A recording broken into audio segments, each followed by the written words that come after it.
เอามาเปิดภาพพี่น้องเอ้ยอยู่ที่บ้านน้องซาลี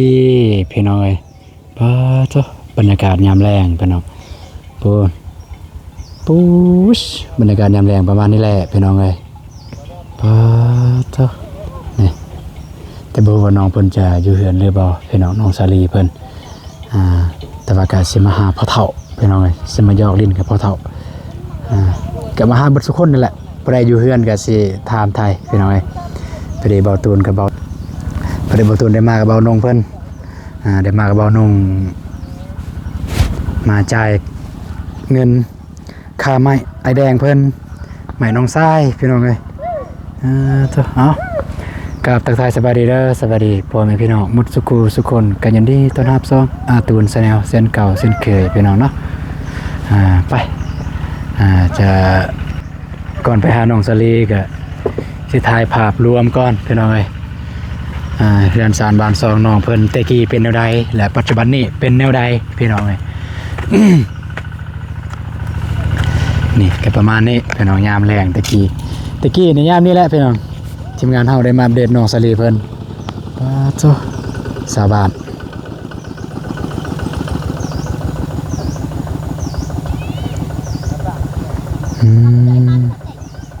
เอาของไผ่เนาะของแม่แจวพี่น้องเอ้ยแม่น้องซาลีเนาะ อันนี้คือดอกแคมพี่น้องเอ้ยนี่คือดอกแคมดอกแคมอันนี้มันเฮ็ดไม้ฟอยเฮ็ดฟอยปัดเหือนปัดซานเนี่ยนี่แหละคือดอกอันนี้แหละก่อนที่สิได้ปัดเหือนปัดซานก็เป็นตัวนี้แหละดูว่าแม่เจ้าเพิ่นได้ไปเอามาแต่ไสพี่น้อง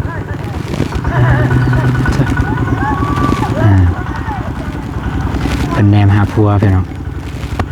เดี๋ยวบาตูนสิเบิ่งว่าแม่เจ้าเพิ่นสิจังได๋สิเอิ้นบาตูนไปซอยบ่หรือว่าจังได๋หรือว่าสิเอิ้นพัวไปซอยบ่นี่แม่น้องสลีเพิ่นเดี๋ยวนี้เนาะ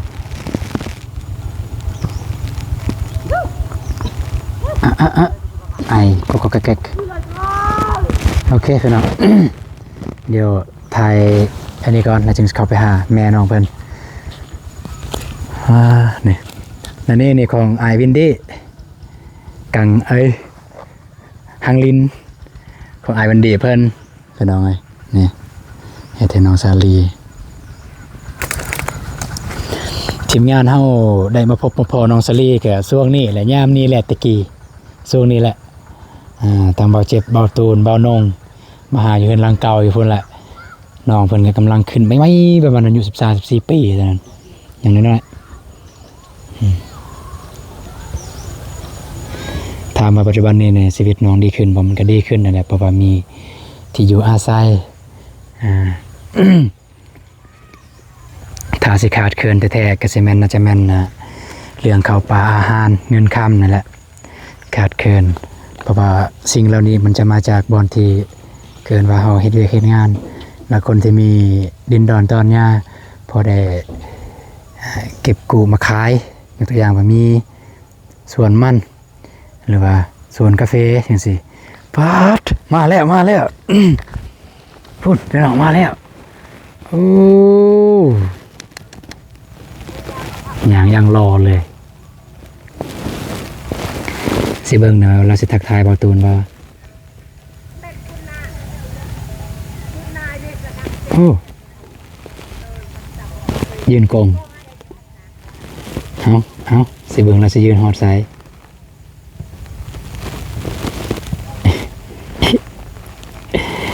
สิเบิ่งว่าเราสิยืนฮอดไซใช่ปะ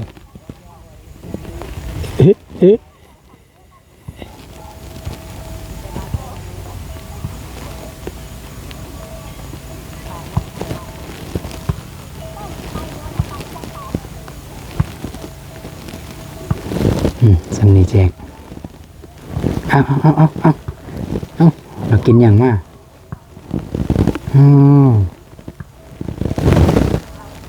เห็นยังกันเป็นยัง มาไปพุ่น มาจะใส่ มาไปหา ถึง โอ้กินเหล้าบ่ ประมาณ แม่นได้ยินคำว่าเจ้ากินเหล้า บ่ บ่ได้กินเหล้าบ่ เขาให้ลูกเข้ามาอยู่หันพอถึง แม่นบ่ แม่น เอ มา อ นั่งอยู่ในเตียง เห็นแล้วบ่ทักทายเนาะ อ๋อบ่จักแล้วตัวนั้น อ้าว บ่จักสุดท้าย นั่งอยู่หั่นบ่ นำมาดึงกันเด้อ อ้าว ดึงเฮ็ดนู่นนี่พอหนัง แม่นบ่ แม่น อ้าวคือบ่เห็นซั่น ลูกบ่เจอพอ โอ้ยเนาะ พอนั่งอยู่ใน ฮู้อยู่บ่ว่าสิมาหาเนี่ย บ่จักตัวนั้น อ่า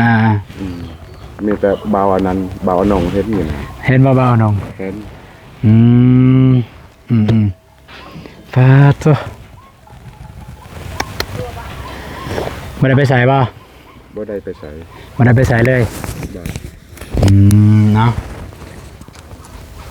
พอนี่ว่าบ่เป็นเด้อเด้อ ว่าเป็นว่าเอาลองแบบทักทายสบายดีกองมันสบายดีเด้อพ่อแม่พี่น้องและผู้ใหญ่ใจบุญ FC ทุกท่านเมิดสุขูสุกคนเอาลองเว้าเบิ่งนบแล้วเว้าพนมมือแล้วก็เว้า สบายดี พร้ ทุ อก ม ฐานพร้อมพ่อใหญ่ใจบุญความเจ็บอยาหาใดความไข่อยาหามีเด้ออายุมันยืนอนาคตต่อไป ไปทางใดให้ร่ำให้รวย อยู่ทางใดก็ให้ร่ำให้รวยให้เป่งเป่งปังปังให้มันสะอาดใจสะดวกดีบ่ให้เจ็บใครใดพยาธิกับพ่อใหญ่ใจบุญก็สมเสยคือกัน นั่นน่ะคำมันสัญญาก็ถูกต้อง พอสมควรแล้ว สาธุ สาธุระบบมาแบบอวยพรแล้วเนาะ อืม โดย แค่มผู้ใดหั่น แคมนี่ สบายดีเด้อไปตัดเองบ่น่ะคือบ่ขายเลยตากแห้งก่อนบ่จังสิขายตากแห้งโลเท่าใดกะไปตัดอยู่ไสเนี่ย2คนบ่เนี่ย4 คนโอ้แสดงว่ามีบ่หลายเนาะ อืม แสดงว่ามีบ่หลายถ้ามีหลายเนี่ยจะหลายคนนี้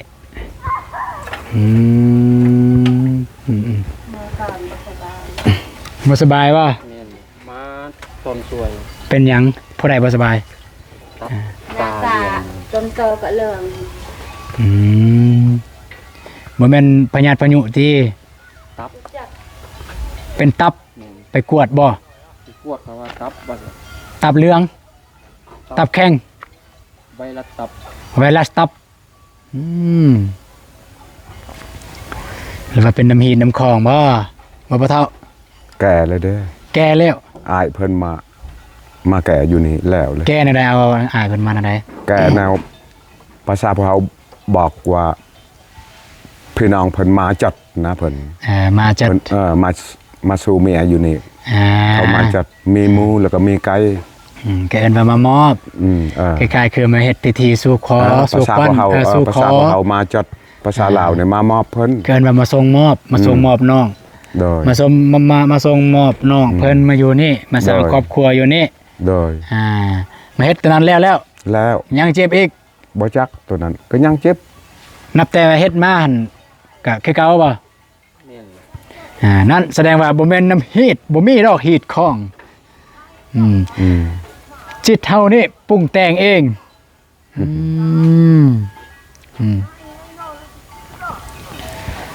เบิ่งหยังอะน่ะป้าแต่งตัวงามแท้สิไปไส ไปขายเลย ขายเลขสบายดีเด้อป้า ที่บุญสบายดีที่ทุกทางยศสุขีสุขคนเลย เนาะไปตัดเองบ่น่ะแคมน่ะนี่ ไปตัดอยู่สวนเองดูบลาย จักคนนี่ 4 คน 4 คน เลย 4 คนคันคายในได้เท่าไรเนี่ยคันคายคิดว่า บ่ฮู้คือกัน ขายแหง9,000เขาว่า จากมืออะไรไปตัดแคม หากับมือเดียว หากับมือนี้ เดิน ภายในไปตัดกัน เบาพรคอยละกะนางน้อยเตี้ย น้องซาลีเด้ น้องสลีบ่ได้ไปมื้อนี้ก็ เตะบาดอยู่บ้าน น้องเสลีเตะบ้าน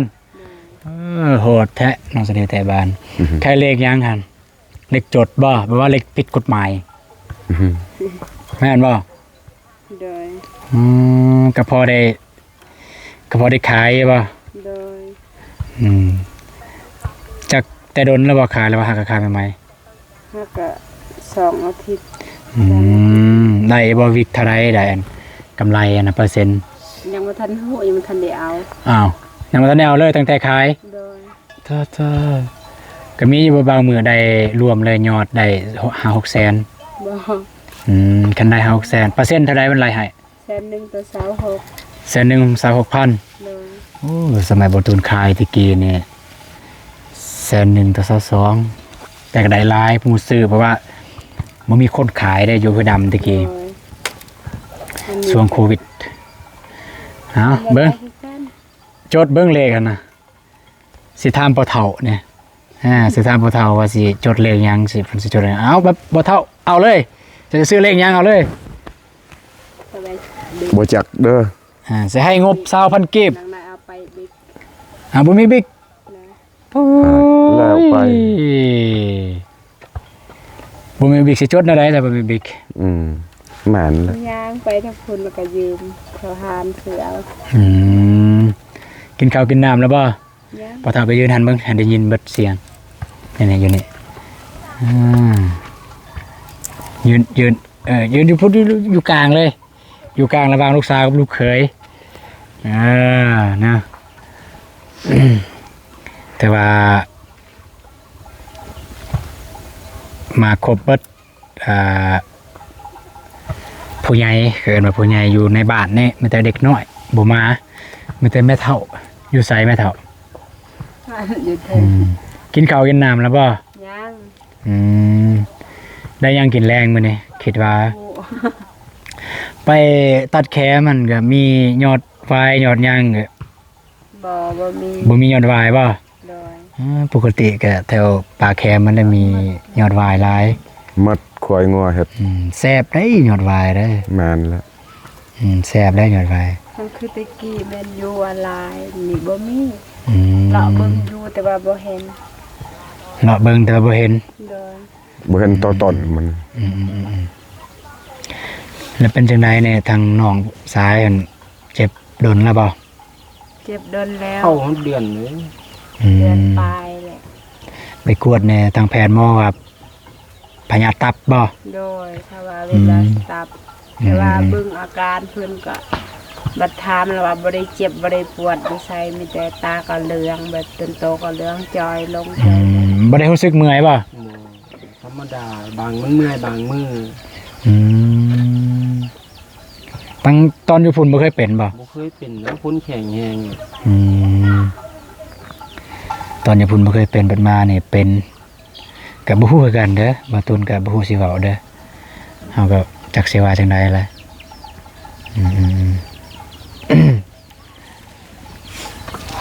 ผู้ใด หาเงินแบบได้เงินรับจ้างอะหยังซื้อยาให้เพิ่นกินก็บ่เซาบ่ฮู้สิเฮ็ดแนวใดนี่ ก็แต่จังซั่นแหละก็ จะ จัก เบิ่งไป ก็จักสิซอยแนวใดแล้วเฮาก็บ่มีคือกันผู้สิซอย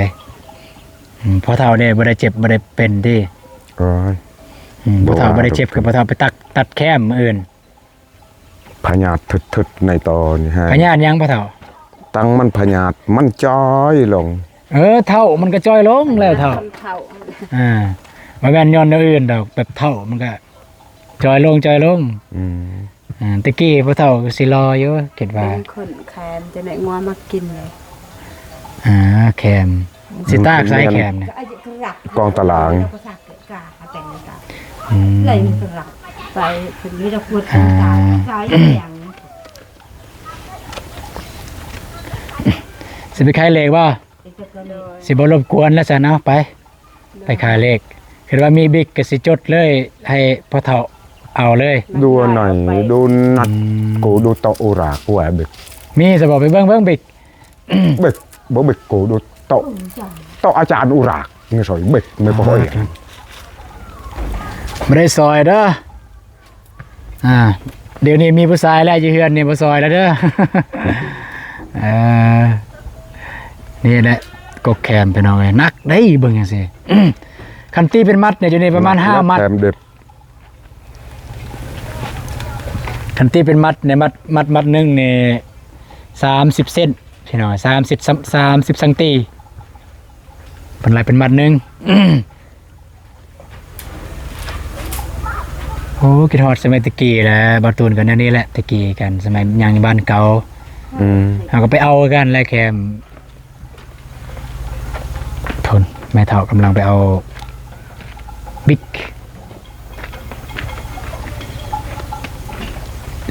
โอเคจดเลย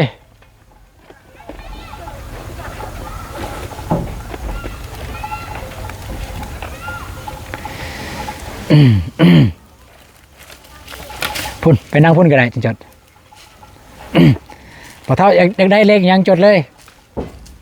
นี่พี่น้องป้า บอกแม่พอบ่เป็นพอบ่เคยซื้อ ส้มกับมัน พอบ่เคยซื้อ มี เด้อ ภาษาอยู่ในเฮือนนั่นแหละพี่น้องไงแค่แน่เดี๋ยวนี้แก พอบ่เคยซื้อเด้อบ่าว แค่แน่เดี๋ยวนี้มี บอกแม่หั่น โอเคเอาพอเท่า จด บ่ได้มีอย่างเด้อ โดย ที่แทนเพิ่นก็เห็นบ่ตูนไปซื้อบ่ตูนบ่เห็นเพิ่น เห็นตั้งเห็น เห็นเนาะ เห็นลูกเอาตัวนี้เว้ากันพอเทค เว้ากันนำพอทิกเอา สบายดีบ่าวอานง สวัสดีเด้อ ไปดี บ่าวอันน้อง เอาแล้วไผน่ะ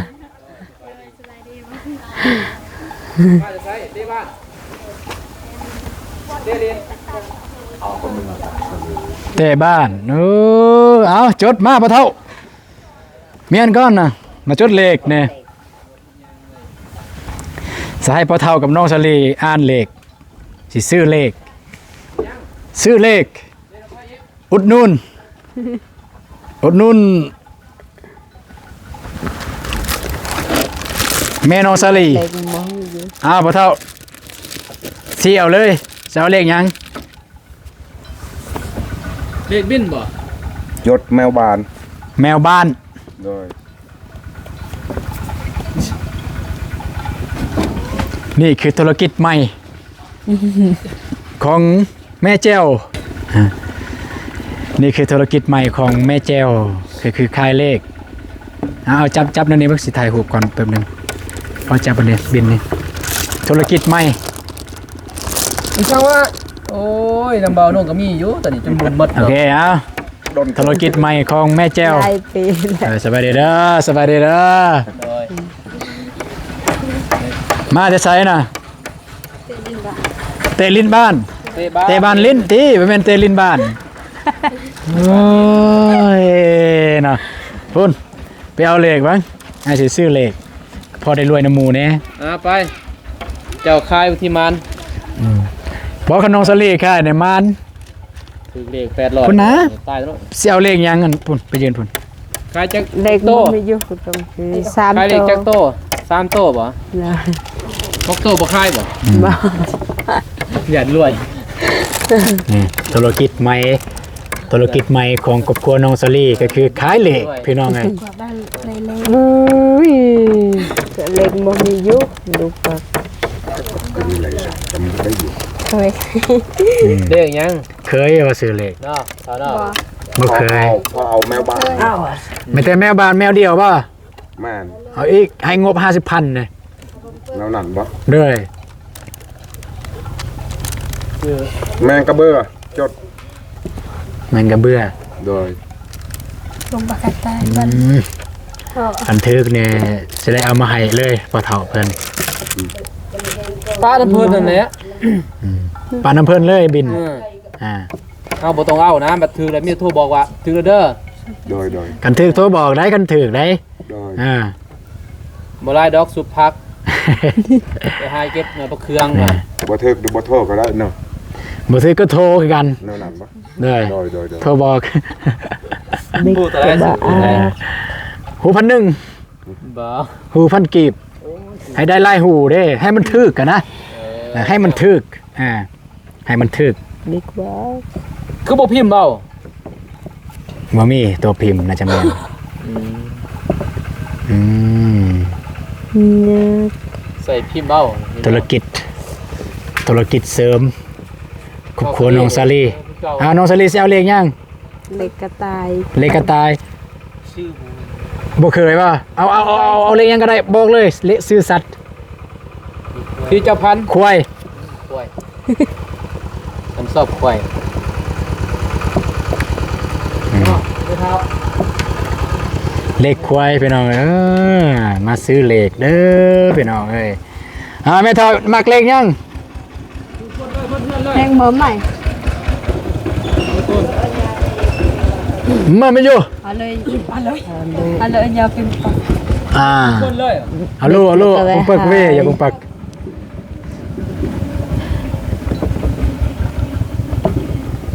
หลักเขาโต สองตัวเบิดนะไอ้นุ่งได้เลขยัง ควายบ่ มาว่ะสิเอาเลขยัง นี่บ่ ใหญ่ กระแต กระเตเบิ่ง ใช่กระแตเล็กมาก็แบบเนี่ย เล็งไม้มัดก็แต่เน็กเล็งมัด กระ ล่ะ แตเล็กบ่มีอยู่ก็แบบ เลขยัง นี่สิว่า โทรหาบ่โทรมาหรอก บัดแนวสิได้เงินนี่บ่มีสิออสิแอนเนาะอันแบบมันเรื่องกันตีกันเนี่ยทุกมื้อ เราใส่หมอนเลยโทรไปดึงไปทางไหน โอเคบริหารเลย ให้ได้ 50,000เบิดหูนั่น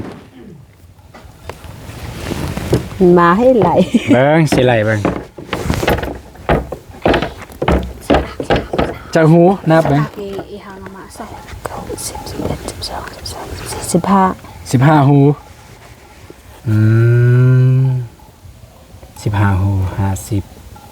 หาร15มันกระเทินอย่างนี้โอ้ยใส่หู3เบิ่งหู3,000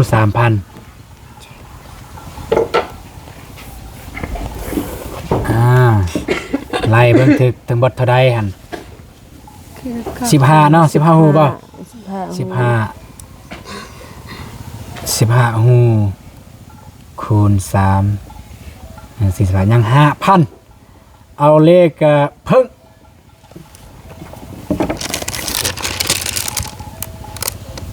เดี๋ยวเพิ่ง งานเลขเพิ่งเลขเพิ่ง เก้าหกอ่ะ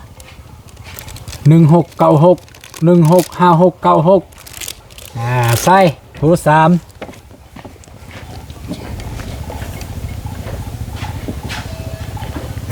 ไล่ถึกเท่าใด 16 78หู 18หู18หูคูณ3 54,000โอเคจดเลยซื้อพ่อเฒ่าเด้อซื้อคนอื่นบ่เอาซื้อพ่อเฒ่าเลย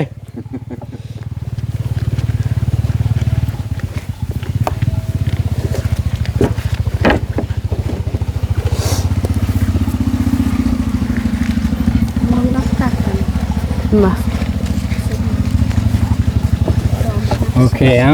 54,000 ขอบใจ ให้พ่อเฒ่าเมียนเลยเอาจับพ่อเฒ่าถ่ายรูปหลักฐานเป็นพยานเด้อเป็นสักขีพยานเด้อ ถึกที่800 ล้านเนาะ ถือ800 ล้านเด้อ บ่ว่า8 อ่านเบิ่งซื้อจะได้ซื้อพ่อเฒ่ามาสิถ่ายรูปจับกับอันนี้ธุรกิจใหม่กับครัวน้องสลียืนเสลียงกันเลยธุรกิจใหม่ของน้องเด้ของเพื่อนพวกน้องกับครัวพวกน้องเด้เอาแนมกล้องเบิดทุกคนเลย1 2 ได้ เรียบร้อยพี่น้องเลยแต่ว่ามามื้อนี้ก็ ว่ามือหนึงได้ขายหรือว่า200,000 ปลาย 300,000 ปลาย แต่ว่ามื้อนี้ก็มีสาระ แล้วเขา ได้ อะไร ฮู้ เปอร์เซ็นต์ ภารกิจใหม่ 26 เอ้ย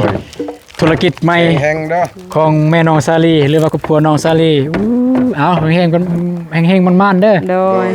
ให้ขายได้หลายพอได้ซื้อเกลือเพียงนัวพอได้ซื้อพอได้เสียค่าน้ำค่าไฟ โดย โอเคมันสิมืดสิค่ำแล้วไปเฮา ไป เมื่อกลับก่อนได้มันมืดมันค่ำแล้ว ใจ นี่ ลายๆเดินทางปลอดภัยเด้อ โดยเพราะว่าไอ้แดงเพิ่นเมื่อทางนั้นเด้ยานว่าเพิ่นสิมีเวียกลมน้ำเฮาอีหยังก็สิได้มาสมทบเพิ่นอยู่บ้าน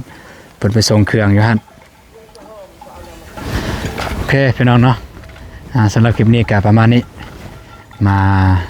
เยี่ยมมายามทางครอบครัวน้องสลีเพิ่นก็มาแต่บ้านก็มายอกพ่อเฒ่าเพิ่นพี่น้อง พอดี